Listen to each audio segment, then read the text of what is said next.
It's been another year of action for veterans. Another year of standing up to our nation's leaders and the VA to demand that veterans receive the recognition and support they've earned and deserve. When the VA crisis unfolded back in 2014, we didn't hesitate. We took action, and we haven't let up. We've reached out to our country's veterans.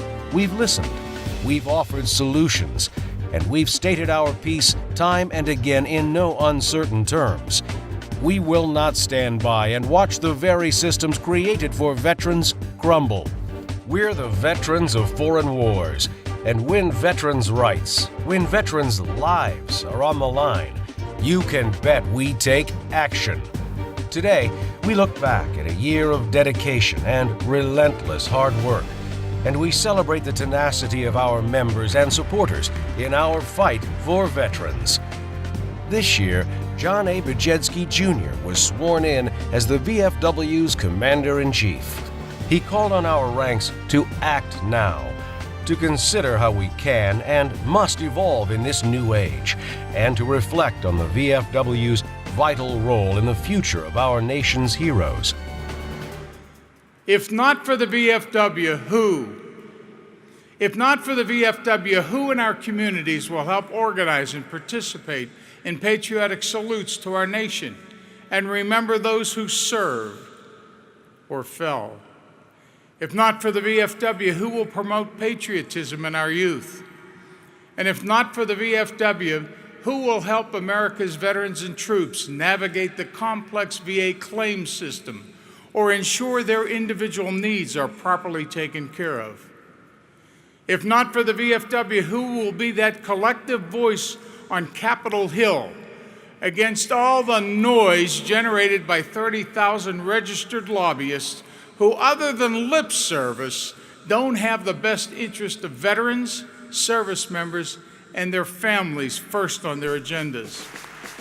Thoughtful words that filled us with pride and motivated us to recommit to three special words that embody our mission: loyalty, honor, service. Last year at this time, we found ourselves fully engaged in working alongside the VA to identify problems, to fix what is broken, and to provide veterans with a more effective and efficient healthcare system that meets the needs of all veterans. When some in Congress suggested the privatization of VA healthcare, we stood in strong opposition. VA healthcare cannot and should not be replaced, and we will fight any effort to do so. In addition to VA improvements, we set our sights on several key initiatives. We met with President Obama to voice the VFW's strong support of reorganizing the VA into a more veteran-centric, customer service-oriented organization that blends the best of VA and non-VA healthcare in our communities. We stood behind the Wounded Warriors Federal Leave Act, which provides leave for the purpose of medical treatment to any new federal employee who is a veteran with a service-connected disability rating of 30% or more. Our female state commanders met with leadership and congressional staff members in Washington to identify and address barriers unique to female veterans when they access their earned health care and benefits. We supported the Seniors and Veterans Emergency Benefits Act to ensure the benefits many veterans rely on to keep up with the cost of living increases they've been experiencing. Applauded the Department of Defense's decision to open all military career fields to women, provided all job performance standards are maintained. And we supported the Korean War Wall of Remembrance to memorialize the names of more than 36,000 brave service members who gave their lives for our country. But our work was just beginning. Thanks to patriotic companies who believe in helping our heroes, VFW military and troop support programs thrived. Longtime supporter Sport Clips made a generous donation to the VFW Sport Clips Help a Hero Scholarship Fund, bringing their total contribution to more than $2,100,000.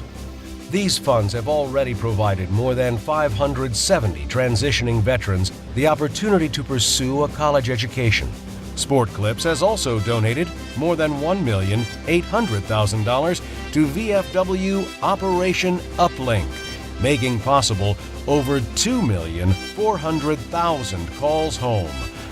For the 9th consecutive year, Burger King restaurants raised funds for VFW Unmet Needs during the month of November, bringing Burger King's total contribution to more than $3,800,000. Program sponsor USAA stepped forward yet again to help veterans. Their cumulative donations are $1,500,000. And Tractor Supply Company, the largest farm and ranch store chain in the U.S., partnered with VFW Posts for the 4th consecutive year to host Salute Our Troops events across the country. This year, partnerships and initiatives expanded our outreach to more veterans of every generation. We teamed up with Student Veterans of America for the 2nd consecutive year to host a fellowship program that allowed 10 student veterans to voice their concerns alongside VFW advocates on Capitol Hill during the 2016 VFW Legislative Conference. We joined with Cerner Corporation, Black & Veatch, and Garmin to host a virtual career fair, pairing hundreds of veterans with career opportunities that complement their military training. And we teamed up with the VA to host our first #ExploreVA Facebook chat to provide female veterans an opportunity to learn about VA healthcare and benefits for women veterans. We changed the name of the Ladies Auxiliary VFW to VFW Auxiliary to include male spouses and family members of VFW members. This historic event solidified our commitment to membership equality for all military families and spurred organizational growth, now totaling more than 464,000 VFW Auxiliary members.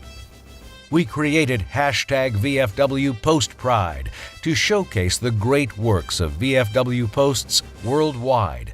We invited all Americans to join Operation Appreciation by creatively thanking our nation's service members and veterans with a special act, then sharing a video or photo with the hashtags #IThankedAVet, #YourTurn. We launched a new mobile event app for our 2016 Legislative Conference and the 117th National Convention, designed to give attendees all the tools they need to make the most of their VFW event experience. And we released the Our Care Report on the state of VA care, which revealed that veterans prefer to receive care from the VA and regard VA health care as an earned benefit. Also in the past year, we commemorated the 70th anniversary of the end of World War II, the 50th anniversary of the Vietnam War, and the 25th anniversary of the end of Operation Desert Storm.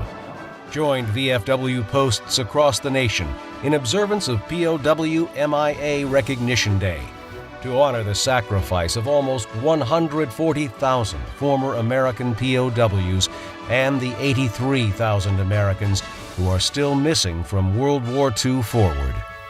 Donated $100,000 toward the construction of the National Desert Storm War Memorial in Washington, D.C., making us the first veterans service organization to back the project.